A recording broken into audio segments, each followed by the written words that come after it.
Namaskar friends, today we are going to discuss a new chapter in your class 11th history, and the name of the chapter is Writing and City Life.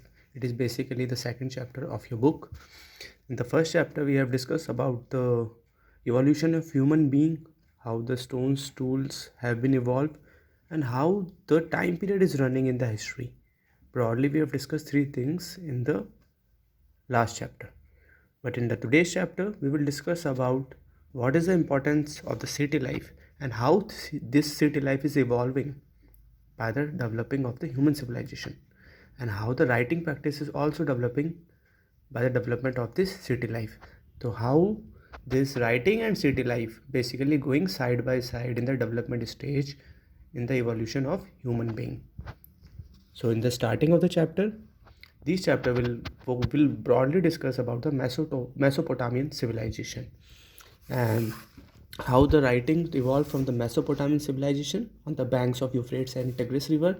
After that, it will go towards the Mediterranean Sea and northern Syria and Turkey. After that, it will go towards the Pharaoh of Egypt, then Sumerian civilization, then Babylonia civilization, then Akkadian civilization, and in the last Aramaic civilization.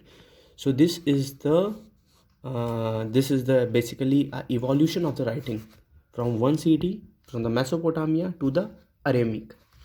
Then in the late 18th 19th in the early 19th century, what happened that due to the effect of Renaissance, now the Europeans are basically very much interested in the history of Mesopotamia.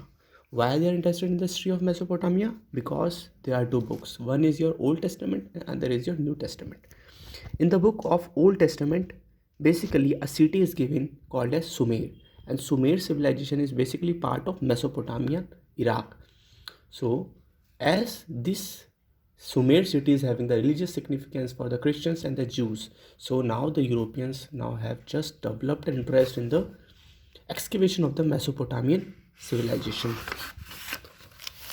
So in the 1873, 1840, and in the late 1800th century, Britishers and Europeans have done too much exploration in that area.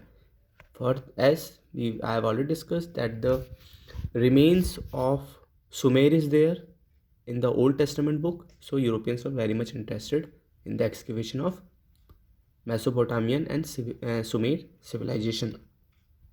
So a story is also provided in this, which is there in the Bible, and not only in the Bible, in the all the religious books. There's a story of a man who just took away a couple of animals of every species so as to save the world from destruction, complete destruction. So here the Mesopotamia and its geography is provided. Like Mesopotamia is having its geography close to the river Euphrates and Tigris, which presently covers the country of Turkey. So this Tigris and Euphrates Nadi basically just came from the mouth of Anatolia plateau. Then they just moved towards the Iraq. So two rivers, Tigris and Euphrates, they are basically very important for the development of this Mesopotamian civilization. We can see in the geography, like here the city Mari, Babylon, Baghdad, Tel Abush, Ninde, Nimbu, Assur. These all the cities are developing in the Mesopotamian civilization because of these two rivers only. We can compare this civilization with the Harappan civilization also.